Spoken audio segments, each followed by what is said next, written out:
예, 제목은 이제 천황의 하루라고 하는 책 제목을 그대로 했고요. 그 다음에 이제 부제는 제 마음대로 붙여도 됐기 때문에 제가 이제 부제를 붙였습니다. 천황의 소소한 일상을 말하다라고 부제를 붙였습니다. 일상이라고 하는 말 앞에 소소한이라는 말을 또 붙였는데요. 여기에서는 이제 업무나 일 같은 것은 이제 배제를 하고 그야말로 편안한 시간대에 그 사적인 일상을 중심으로 얘기를 하고자 합니다. 그래서 이제 소소한 일상, 즉 사소한 일상을 중심으로 오늘 이 시간은 얘기를 풀어나가도록 하겠습니다.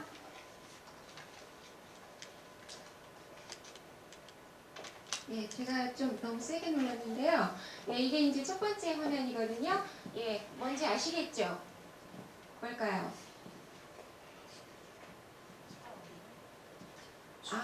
역시 이제 안 읽고 오신 그 글씨가 다른데요.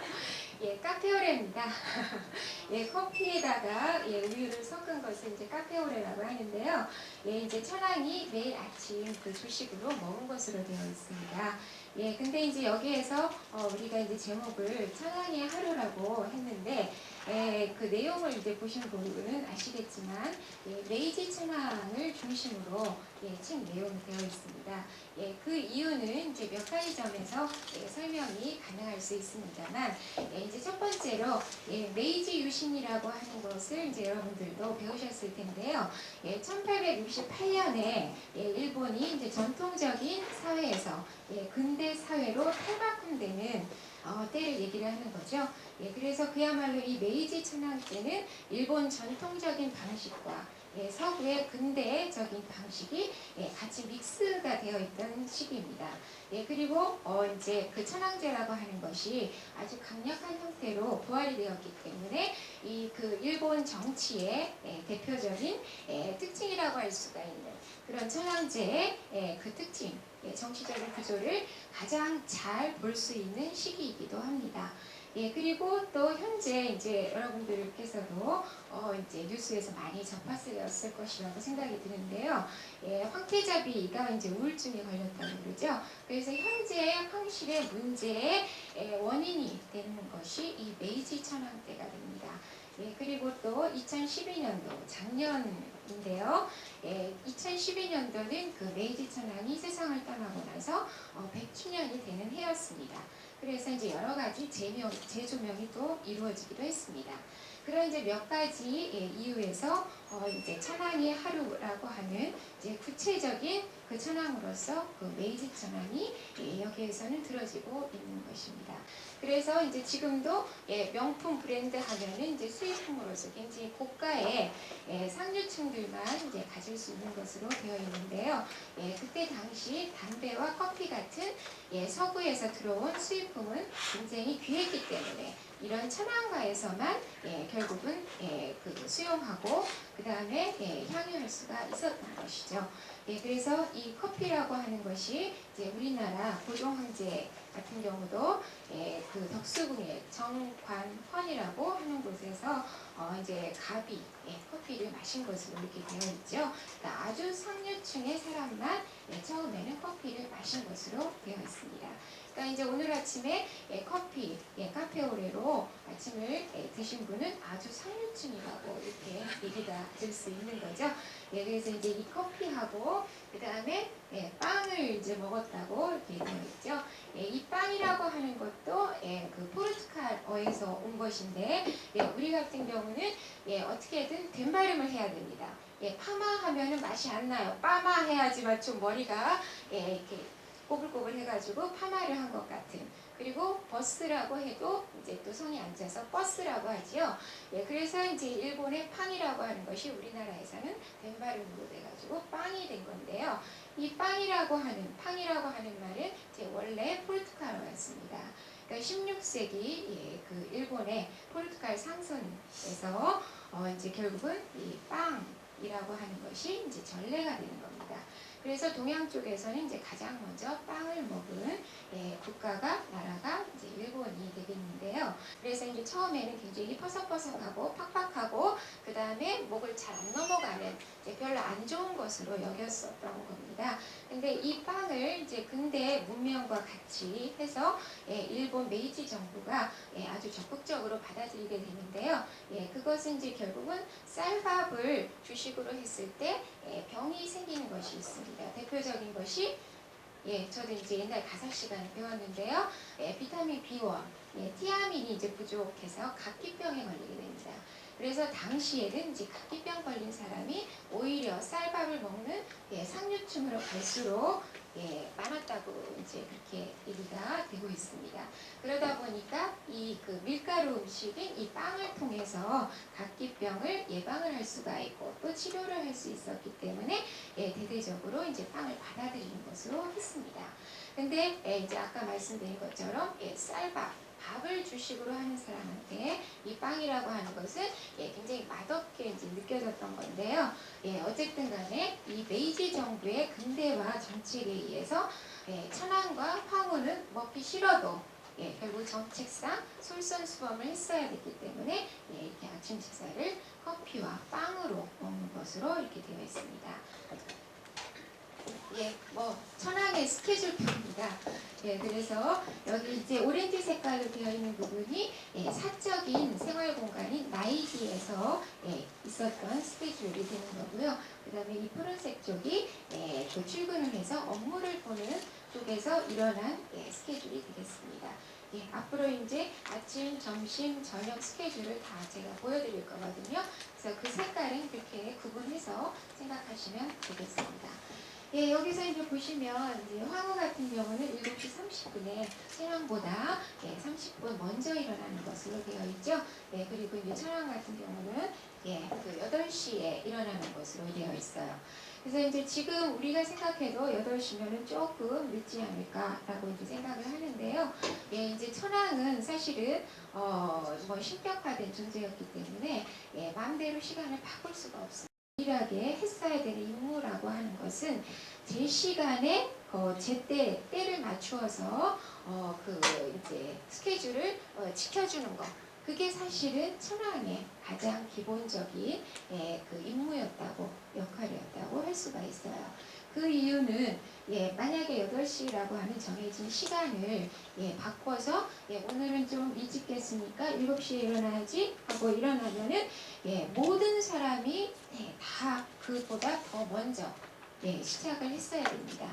그것은 이제 결국은 그 천황은 본인이 일어나서 우리 이제 인간들처럼 사람들처럼 자기가 이제 뭐 화장실도 가고 아침도 먹고 옷도 입는 게 아니고 천황은 가만히 있고 다 주변에 시종들이나 여관들이 챙겨줬기 때문에 이제 결국은 천황이 일찍 일어나 버리면 모든 사람이 거기에 맞춰서 더 일찍 일어나야 된다는 얘기죠. 그리고 이제 예측이 불가능한 경우는 어떻게 대처를 깔끔하게 못하겠죠. 그러다 보니까 이제 천황으로서는 가장 중요한 이유가 정해진 시간대에 일어나 주는 것. 이게 이제 가장 중요한 역할이었다고 할 수가 있어요. 그래서 그 다음에 이제 화장, 아침 식사, 황후의 아침 식사 같은 것이 있는데요. 오전에 이제 간단한 업무 지시하고 그 다음에 이제 콜렉션, 시계라든지 검 같은 거를 수집했다고 그래요. 그래서 그거를 한번 감상을 하는 걸로 해가지고 이 나이기, 사적인 생활 공간에서의 스케줄이 끝나게 되는 거죠. 그리고 10시 30분에 이제 우리로 얘기하자면 출근을 하게 됩니다. 그래서 여기 이제 항문소라고 되어 있는데요. 이 항문소라고 하는 것은 집무실이 되는 거예요. 그러니까 천황이 업무를 보는 집무실을 얘기를 합니다. 그래서 이제 10시 반에 그 출근을 해서 이제 시동들 인사도 받고 그 다음에 시동들한테 이제 한가할 때는 승마도 지시를 하고요. 그 다음에 이제 중요한 오전 일과 중에 대신들과 장군들의 아연이 있습니다. 이렇게 해서 이제 오전 스케줄이 되는 건데요. 이거는 이제 누굴까요? 황후겠죠? 이제 황후의 이름은 하루코라고 되어 있어요. 이제 우리 같은 경우도 미자라고 하는 이름이 많이 있었습니다. 저와 동창인 제 친구들 중에 미자가 굉장히 많았거든요. 예, 물론 가수도 있고 그런데 이제 제 이름도 그렇지만은 예, 지금으로서는 굉장히 촌스러운 이름이 되어 있지만 예, 어쨌든 이 미자라고 하는 이름이 사실은 예, 일본식에서 그대로 따온 거거든요. 예, 이 하루코라고 하는 이름도 한자로는 미자라고 씁니다. 예, 그래서 이제 이 그 황후의 이름은 하루코가 되는데요. 이 아까 말씀드린 것처럼 이제 천황한테 예, 아침을 먹은 다음에 인사를 하러 간다고 그랬어요. 그래서 그 문안 인사를 하러 갈 때 복장이 되겠습니다. 예, 어떤가요? 예, 멋있게 차려입었죠, 그렇죠? 예, 아침부터 일단 멋있게 차려입었다. 자, 일본 전통식 옷, 우리나라 뭐 전통 옷인 한복도 마찬가지입니다만, 예, 일본 전통식 옷하고 그 다음에 이 양장하고 가장 큰 차이점은 뭘까요? 네? 잘 안 들리는데 조금만 크게 얘기해 주세요. 기본은 남이 입혀줘야 돼. 아, 남이 입혀줘야 된다. 예, 맞는 말씀이십니다. 그러니까 그만큼 입는 절차가 복잡했다라는 얘기죠. 그리고 또 뭐가 있을까요? 몸매를 드러낸다는 얘기는 몸에 붙는다는 얘기인데 그거는 결국 활동성을 조금 더 강화시켰다라고 하는 것이 양복의 특징이죠. 그래서 이제 우리도 치마 저고리 예, 물론 이제 입으신 분도 곱게 입으신 분도 계시는데 예, 우리는 다 지금 활동성 때문에 예, 양복을 입고 있습니다. 근데 이제 일본 전통 예, 궁중복입니다. 예, 우리가 알고 있는 일본의 키모노 같은 경우는 사실은 에도 시대 때 만들어진 예, 옷이고요. 예, 전통적인 궁중 복장은 예, 이렇습니다. 자, 어떤가요? 보시기에. 예, 무거워 보여요. 그리고 이게 겹겹이죠. 자, 몇 겹이었을까요? 아, 지금 세볼라니까 잘 안 보여요. 그쵸? 예, 12겹이었습니다. 그래서 이제 사실은 주니 히토에라고 하는데요. 12겹으로 이렇게 겹쳐 입었는데 그야말로 예, 레이어드 룩이 사실은 일본에서 시작이 된 겁니다. 그래서 이 일본의 레이어드 룩의 특징은 뭐냐면 예, 점점 겉옷으로 갈수록 짧아진다는 거예요. 그래서 안쪽이 가장 소매도 그렇고 이 옷깃도 그렇고 이 앞단도 그렇고 예, 제일 깁니다. 그리고 겉으로 갈수록 점차적으로 짧아져서 예, 이렇게 그라데이션을 이루게끔 이렇게 되어 있는 거죠. 그래서 이 그 레이어드 룩으로 12겹을 겹쳐 입게 되는데 자 그러면은 옷 무게는 몇 킬로 정도 나갔을까요? 예, 아유 정확히 맞추셨네요. 예, 맞습니다. 5kg에서 10kg 정도. 예, 당시에는 이제 합성 섬유가 아니었기 때문에 비단인 거죠. 그러니까 비단 천연 섬유다 보니까 이제 무게가 많이 나갔던 거예요.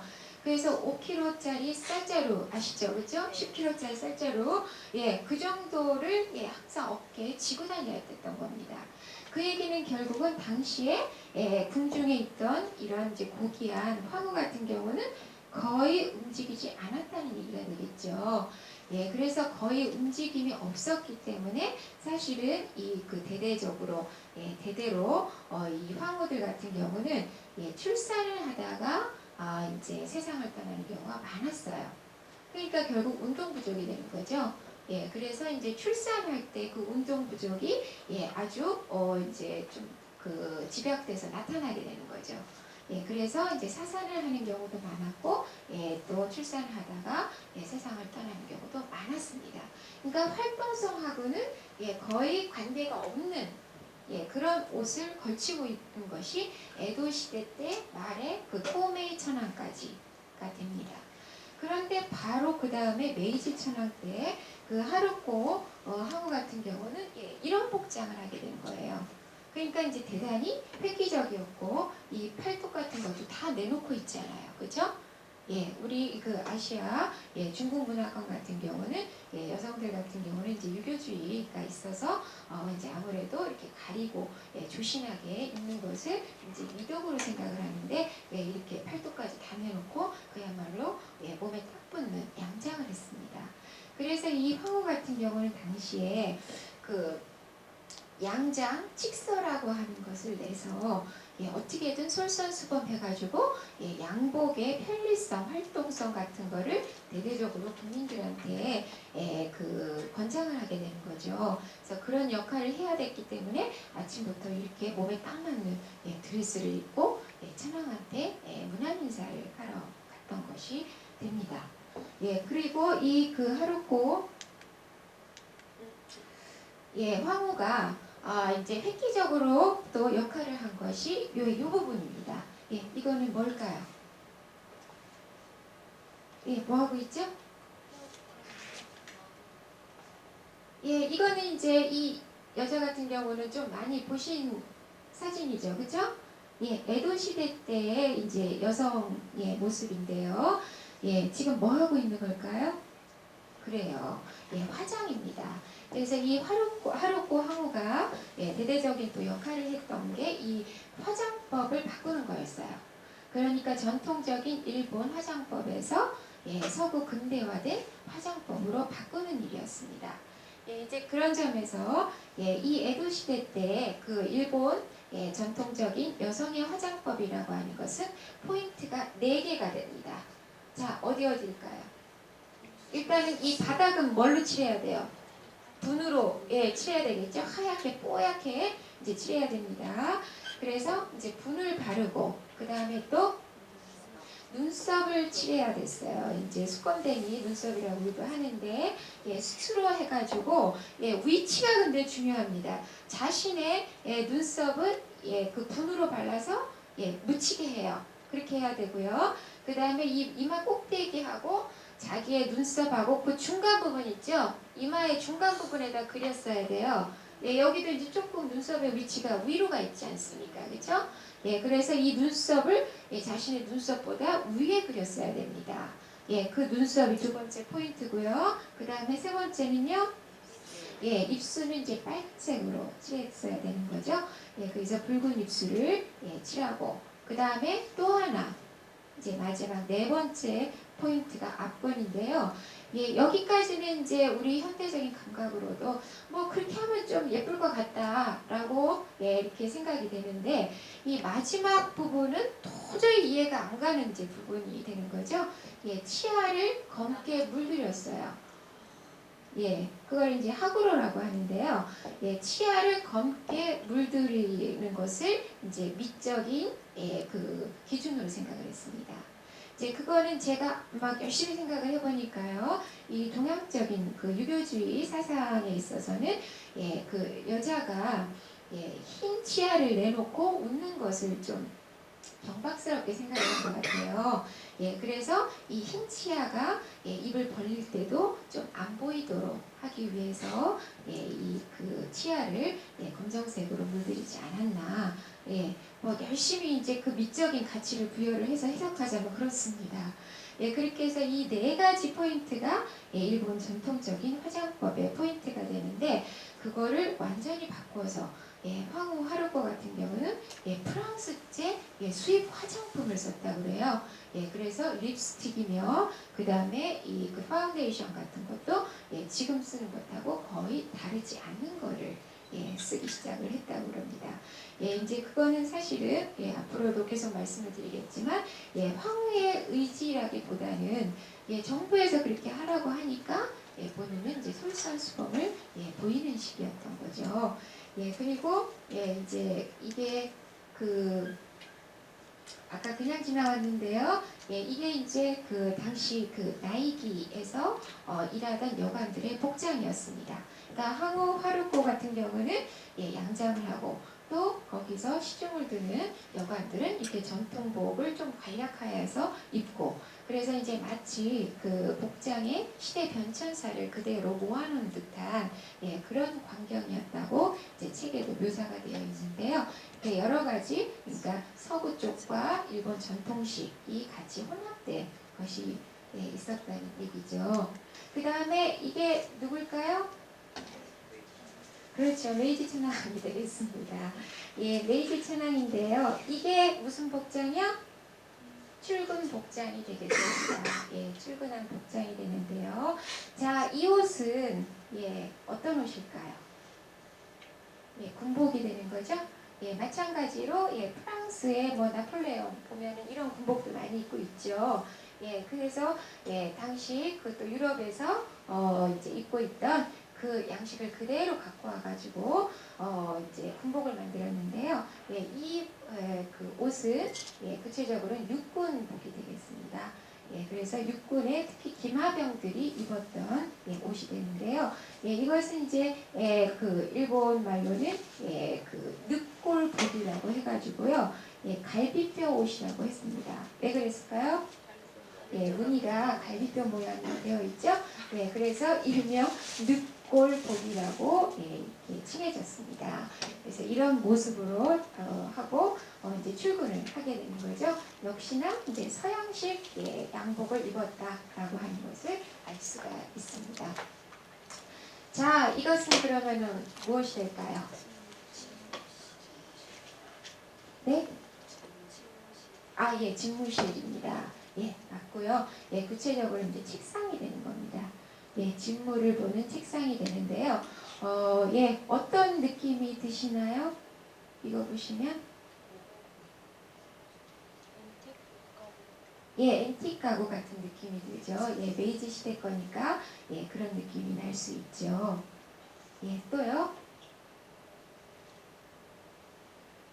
천황의 것으로서는 좀 소박하지 않습니까? 예, 이제 그거는 이제 어떻게 시점을 설정을 하면 금방 와 닿냐면요. 예, 유럽 같은 경우에 그 르네상스 이후에 절대 왕정이 예, 실시가 되죠. 예, 그야말로 이제 짐은 곧 국가다라고 하는 유명한 말을 남긴 루이 14세부터 시작을 해서 예, 루이 16세 마리 앙뚜아네트 베르사유의 궁전 예, 생각하면 엄청나게 호화롭지 않습니까? 예, 굉장히 사치스럽고 호화롭다라고 하는 것이 절대 왕정 하에 예, 모습들이었습니다. 근데 그에 비해서 메이지 천황 같은 경우 그래서 이제 서양의 비평가들은 예, 이런 부분은 굉장히 좀 높게 평가를 하는 편입니다. 왜냐하면은 사치하고는 예, 거리가 멀었기 때문에요. 그래서 아주 소박한 그야말로 예, 실용적인 예, 책상에서 직무를 본 것으로 이렇게 되어 있고요. 예, 이 사람 누굴까요? 이건 조금 난이도가 중 정도 되는데요. 일단 어리니까요. 메이지 아들이. 그렇죠. 메이지 천황의 아들입니다. 예, 후대의 다이쇼 천황이 되는 메이지 천황의 아들. 예, 그때 당시에 황태자가 되는 거죠. 예, 좀 성격이 어떤 것 같으세요? 아, 촌스러워요. 예. 아, 고집스러워요. 예, 조금 이제 노려보고 있으니까 고집스러운 느낌도 들고. 예, 이제 조금 수줍어하는 느낌, 고집스럽다라고 하는 것은 조금 이제 수줍어하는 것으로 이제 해석할 수도 있는데요. 이 그 황태자 같은 경우는 성격이 굉장히 내성적이고, 그 다음에 소심했다고 이렇게 되어 있어요. 그러다 보니까, 예, 아버지가 천황인데, 이제 메이지 시대 때는 사실은 이제 그 기독교 문화를 받아들였기 때문에 묘일제가 있었습니다. 예, 월, 화, 수, 목, 금, 토, 일이 있어서 일요일은 안식일로 쉬는 걸로 예, 일본 메이지 정부도 그렇게 정했었는데요. 토요일 오전에 이 황태자가 아버지 임천황한테 아련을 한 거죠. 그래서 아련을 하러 오면은 예, 그 한 번에 못 들어가고 항상 머뭇머뭇했다고 그래요.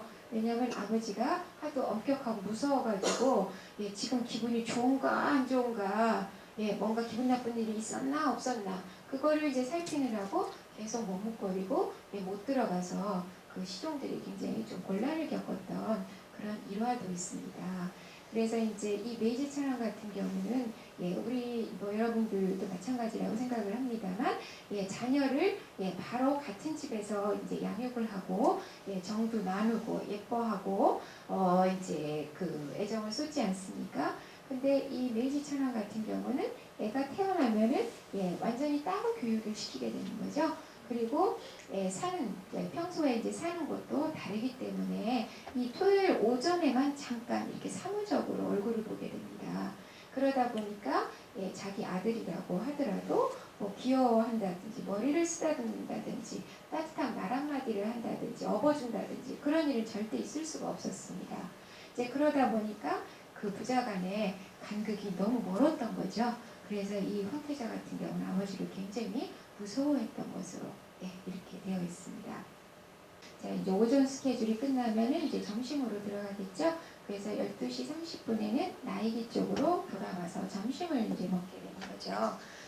점심 식사를 하고요. 그 다음에 이제 2시 정도에 이제 간단한 업무를 보게 됩니다. 그리고 이제 또 한가하니까 시종들한테 또는 여관들한테 여러 가지 놀이를 시키게 돼요. 그 놀이라고 하는 것이 승마도 하도록 지시를 하고, 그 다음에 융단, 양탄자죠. 양탄자를 말아서 옮기는 놀이를 또 하게 됩니다. 그래서 이제 나이기 안에서 아주 한가로운 오후를 보내게 되는데요. 그 다음에 이제 3시 30분에 다시 또 출근을 해가지고 또 업무를 보게 됩니다. 업무를 보게 되는데, 비상시에는 이제 뭐 아련이나 아니면 지시 사항 같은 것도 많지만 보통 때는 거의 하는 일이 없어요. 하는 일이 없다는 얘기는 무엇을 뜻할까요? 사실은 권력이 없다는 얘기죠. 뭔가 결정을 짓는다든지 아니면 기획을 한다든지 그런 거는 천황한테는 전혀 없었습니다. 물론 이제 메이지 시대 때 강력한 천황제로 다시 부활이 되기는 하지만 사실 천황은 어디까지나 상징적인 존재였고 종교적인 존재였고 실제적인 정치는 전혀 이때도 하지 않은 겁니다. 이제 결국은 아까 대신들의 아련이 있었다고 하는데 그것도 뭐 거부권 행사를 한다든지 이런 거는 뭐 있을 수가 없는 거죠. 그야말로 승인이고 추인 정도였던 것이죠. 그래서 이제 할 일이 없기 때문에 이렇게 할 일을 만들어서 했어야 되는 상황이라고 보시면 됩니다. 자, 그 다음에 여기 이제 또 할 일을 만들게 되는데요. 뭐 청소를 또 지시를 하고, 그 다음에 정원에 있는 나무 숫자 세어오기, 그리고 종류별로 조사해 오라는 거, 그 다음에 또 때로는 까마귀 퇴치를 명령을 하는 거죠. 또 이제 이런 놀이도 합니다. 뭐 거리 재기, 건물과 건물 사이에 거리를 재가지고 보고하도록 합니다. 그것을 이제 보면은 그야말로 놀이라고 우리는 할 수가 있는데요. 이제 이 놀이라고 하는 것을 가만히 보면은 우리가 이제 과정상 언제 하는 놀이들이 해당이 될까요? 유치원, 초등학교, 중학교, 고등학교, 대학교. 그 유치원 선생님이 되는 거죠. 천황은 그야말로요. 왜요? 할 일이 없다 보니까. 근데 이제 지금 우리 유치원에서 하는 풍경하고 다른 점은 뭘까요? 시키는 사람이나 하는 사람이나 대단히 뭐뭐했다. 진지했다. 심각했다. 우리는 놀이는 즐겁게 하잖아요. 그렇죠? 그렇지만 여기 천황 안에 그 황실 안에서는 시키는 사람이나 하는 사람이나 대단히 심각하게 진지하게 목숨 걸고 했다라고 하는 것이 다릅니다. 그러니까 사실은 제3자가 보기에는 얼마나 우스꽝스럽겠어요. 다 큰 어른들이 이런 놀이를 그렇게 심각한 얼굴로 하고 있었으니까요. 이제 그런 그 맥락을 이해를 하시면 되고요. 자, 그러면 이제 구체적으로 한번 볼까요? 자, 이게 뭐겠어요? 점심 식사 하시는 거죠. 자, 점심 식사를 뭘로 먹었다? 양식으로 먹었다. 아침도 프렌치 스타일 아주 멋있게 유럽식으로 먹었습니다. 이 오찬, 점심도 결국은 양식으로 이렇게 먹은 것으로 되어 있어요. 근사하게 이제 차려진 거, 이거는 뭐 현대에 차려진 것을 그대로 갖고 온 것이 되는데요. 이제 이 그 오찬, 점심을 양식으로 먹었다라고 하는 것에 굉장히 주의할 점이 있습니다. 혹시 아시는 분 계실까요? 힌트. 힌트가 요겁니다. 7세기 중반 태무천황이 육식 금지령을 내립니다. 왜냐하면 6세기 때 이제 일본에 불교가 들어가게 되는데요. 불교의 계율 중에서 뭐가 있죠? 살생을 하지 말라라고 하는 계율이 있죠. 그거는 이제 윤회사상에 의해서 가장 가까운 가축들은 가장 가까운 조상들이 환생한 것으로 보는 것이 불교의 계율입니다. 그래서 살생을 절대로 해서는 안 되고, 더더군다나 육고기로 먹는 가축들은 살생을 해서는 안 되는 거죠. 왜냐하면 돼지고기를 먹었는데 그거는 할머니였을 수 있다는 거죠. 그런 이제 불교의 계율을 강조를 해서 이 7세기 중반에 이 텐무천왕이 육식 금지령을 내립니다. 그 이후에 일본 사람들은 내내 육식을 안 했어요. 뭐만 먹었어요? 생선만 먹었습니다. 생선은 불경에도 보면은요, 석가모니가 생선을 먹은 것으로 되어 있어요. 생선까지 안 먹으면 굉장히 단백질 보충이 어렵겠죠. 힘 못 쓰겠죠. 이제 그러다 보니까 석가모니도 결국은 생선은 잡아먹은 걸로 이렇게 되어 있어요. 그래서 일본 사람들은 오랜 시간 동안, 그 오랜 시간이라는 게 메이지 유신 1868년까지 거의 1200년간을 육고기를 안 먹었습니다. 그러다 보니까 체구가 굉장히 왜소했던 거죠. 그래서 우리가 이제 보통 외인이라든지 외놈이라고 이제 하는 그런 특징을 갖게 되는 겁니다. 그렇게 오랫동안 안 먹어오던 육고기를 서양 문물을 받아들이면서 먹게 된 거죠. 어떤 느낌이 들었을까요? 고기 먹으니까. 죽인다 그랬을까요? 고기를 먹으면 결국 몸과 마음이 부정이 타서 더럽혀진다라고 하는 생각 때문에 고기를 멀리한 거예요. 저도 이제 삼겹살집 지나가면 그 지글지글하는 소리와 함께 그 향기가 너무나 매력적이어서 금방이라도 들어가고 싶거든요. 그러니까 이제 우리 인간의 본능으로 보면 사실은 고기는 먹도록 되어 있는 거죠. 왜요? 잡식동물이니까요. 근데 일본 사람들이 그런 본능에 거스릴 수 있을 정도가 됐다는 얘기는 이 머릿속으로 굉장히 세뇌가 됐다는 얘기가 되는 거죠. 그런 세뇌가 된 상태에서 1200년간을 고기를 안 먹어왔습니다. 근데 서양 문물을 받아들이면서 서양 사람들 체격, 옆에 가서 이렇게 서보니까 너무 차이가 나는 거예요. 헤비급하고 라이트도 아주 라이트, 초초초 라이트로 일본 사람들이 너무 작았던 거죠. 그러니까 이렇게 해서는 도저히 서양 나라들을 따라갈 수가 없다라고 생각을 해서 우리도 체력을 일단 키워야 되겠다. 그래서 이제 서양 음식을 받아들이기로 결정을 한 겁니다. 그래서 이 메이지 천황이 또 육식 금지 해금령을 내리게 돼요. 1872년인데요. 육식 금지 해금령을 내려서 지금부터는 적극적으로 고기를 먹어라. 이렇게 이제 발표를 하게 됩니다. 자, 그러면은 이제까지 안 먹어왔는데 더럽힌다고 해서 갑자기 고기를 먹어야 되니까 뭐 씹은 맛이었을까요? 벌레 씹은 맛이었겠죠. 이제 당시 사람들의 그 느낌을 적은 자료를 보면 마치 인육을 먹은 것 같은 느낌이었다. 그리고 또 아까 카페오레에서 얘기가 나온 우유가 있지 않습니까? 그 우유도 결국 소젖이기 때문에 전혀 일본 사람들은 마시지 않았던 거죠. 갑자기 커피나 타서 마셔야 되니까 우유를 마시는 느낌은 마치 뭐와 같았다. 생피를 마시는 것 같았다. 라고 하는 그런 거부감을 느꼈던 겁니다. 자, 처음에는 굉장히 육식과 커피와 빵이라고 하는 것이 받아들이기 어려웠던 거죠. 그렇지만은 그 솔선수범을 누가 보여야 됐다? 천황과 황후가 보여야 됐다는 거죠. 그래서 본인의 의지와 의사와는 관계가 없이 정부에서 정해서 드셔야 합니다. 솔선수범 하셔야 됩니다. 하니까 또 따라서 먹었어야 되는 거죠. 그래서 이렇게 양식도 대대적으로 일본 전통식에서 바꾸어서 서양식으로 먹게 되는 겁니다.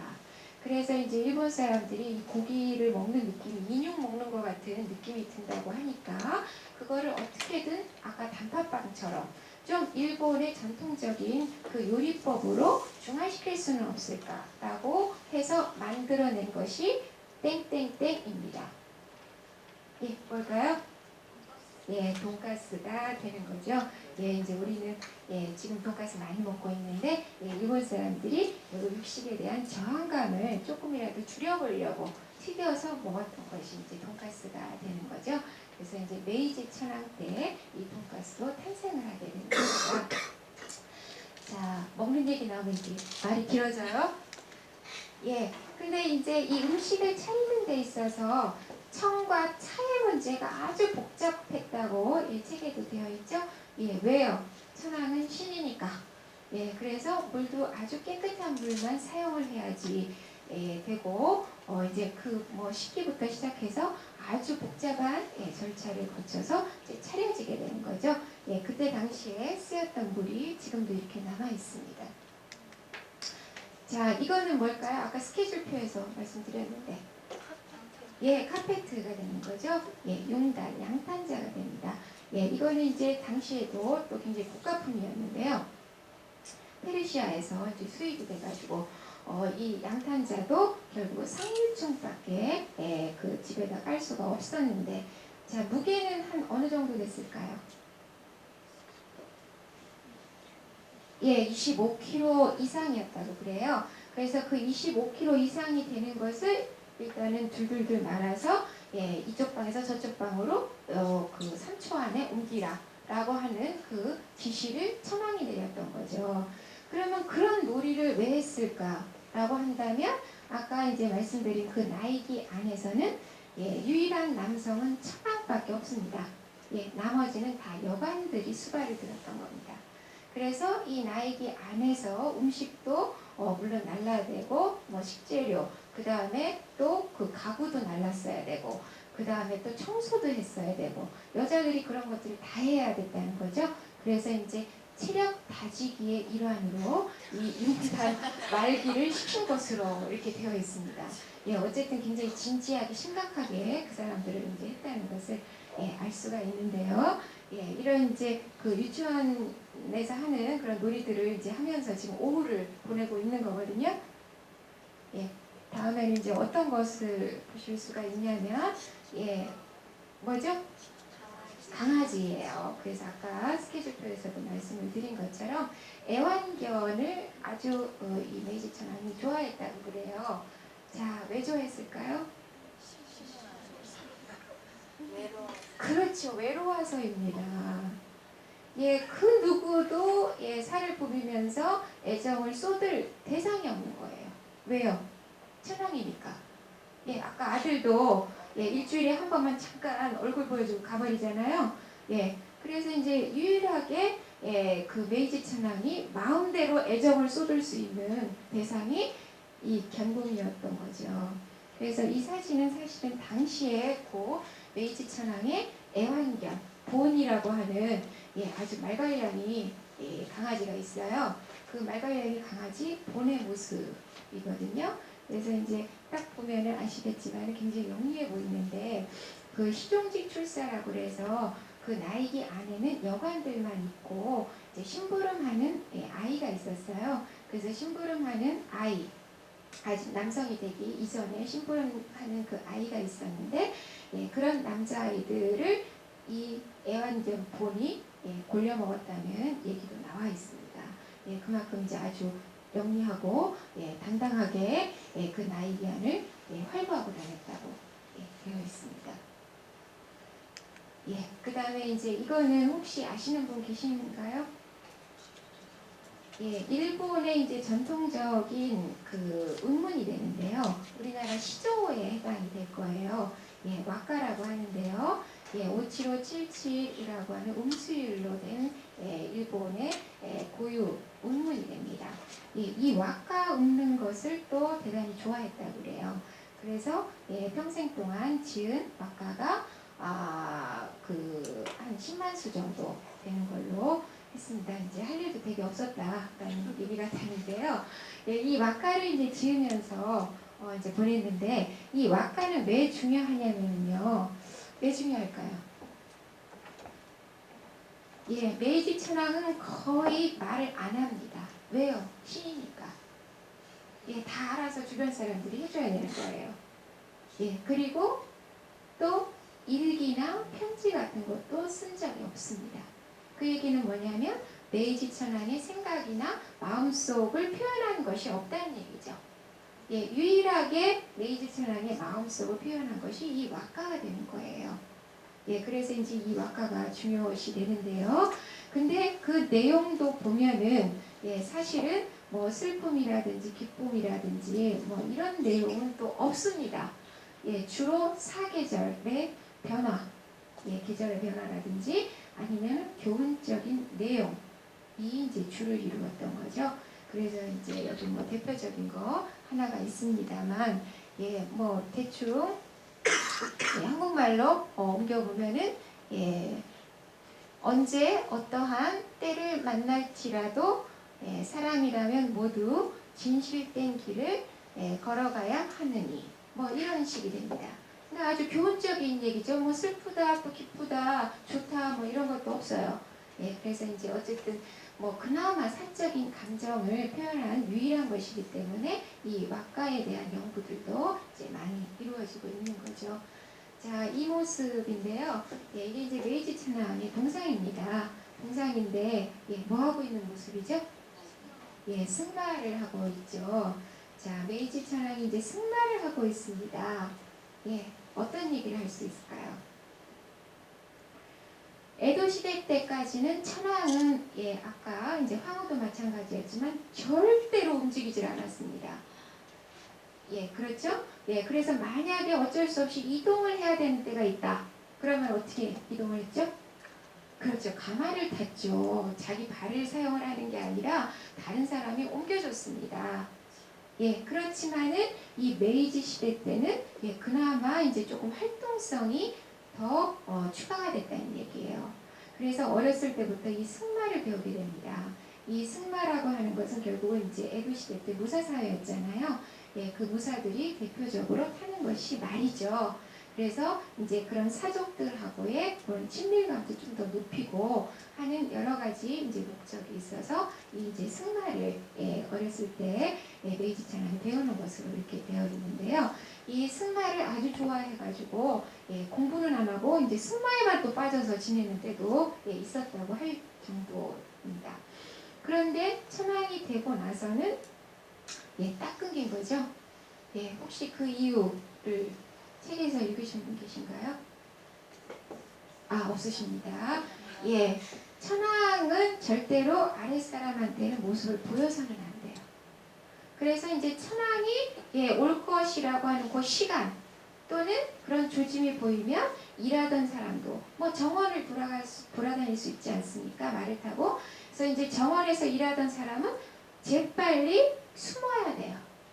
그래서 천황은 절대로 얼굴을 봐서는 안 됩니다. 예, 지금도 사실은 그런 신비주의는 있어요. 지금 천황한테도. 예, 물론 이제 공식적인 그 행사 때 나와서 이렇게 손을 들고 하고는 있지만은, 예, 사실 그 차를 타고 지나갈 때도, 이제 반드시 그 연변, 그러니까 도로변 쪽, 사람들 쪽에는 황후가 타요. 예, 그리고 그 옆에 천황이 타서 사실은 일반 사람들한테는 잘 안 보이게끔 위치가 그렇게 정해져 있습니다. 예, 그래서 이제 어쨌든 간에 천황이다 보니까 예, 절대로 눈을 마주치거나 뭐 말을 걸거나 그래서 이제 일단은 움직일 조짐만 보이면 재빨리 숨어야 되는 거예요. 그러니까 이 그 신하들 쪽에서는 굉장히 일에 지장이 생기는 거죠. 그러다 보니까 이 메이지 천황은 또 이제 본인이 승마를 하고 여기저기 예, 돌아다니면 예, 그 부하들이 신하들이 예, 힘들어진다라고 하는 그 이유 때문에 전혀 움직이지 않는 예, 승마를 하지 않고 움직이지 않는 정적인 생활을 하게 되는 거죠. 예, 지금 우리 현대인들한테는 최악의 경우죠. 예, 운동 하나도 안 해요. 예, 모든 것을 다 주변 사람들이 해줘요. 그리고 먹을 거는 최고로 먹어요. 예, 성인병 걸리기 딱 십장이죠. 그래서 메이지 천황 같은 경우는 당뇨병에 걸려서 오랫동안 고생을 했습니다. 예, 그때는 이제 당뇨병을 사치병이라고 했는데, 예, 결국은 안 움직여서, 일을 안 해서, 그리고 맛있는 걸 많이 먹어서 걸리는 병이 결국 당뇨병이 되는 거죠. 예, 그래서 이제 오랫동안 고생을 하게 됐는데, 어쨌든 이 동상에서는 어린 시절에, 청년 시절에 예, 그 천황의 이제 모습이 되는 겁니다. 예, 이때는 자동차가 들어와 있었을까요? 안 들어와 있었을까요? 들어와 있었습니다. 자동차라는 이름을 붙인 것도 예, 일본 사람들이에요.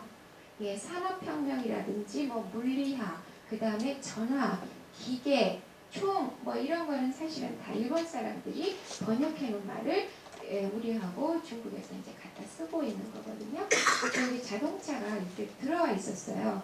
근데 메이지 천왕 같은 경우는 자동차를 한 번도 안 탔다고 그래요. 예, 오로지 타게 되면 이 말만 타게 됐는데 그것도 천왕이 된 이후에는 그 신하들을 힘들게 한다라고 하는 이유로 전혀 안 하게 되었다. 산책도 안 하게 되었다라고 되어 있습니다. 자, 그러면은 그 메이지 천왕이 유일하게 움직인 그 부분은 어디였죠? 그렇죠. 통로였어요. 예. 그 회랑, 그 연결, 회랑, 거기 이제 걸어간 것밖에 없습니다. 그러니까 출퇴근 때 왔다 갔다 한 거. 그게 이제 운동량의 정도가 된다는 얘기죠. 그러니까 아주 운동 부족에다가 거기다가 스트레스는 많이 쌓이는 그런 이제 상태로 지냈다라고 할 수가 있죠.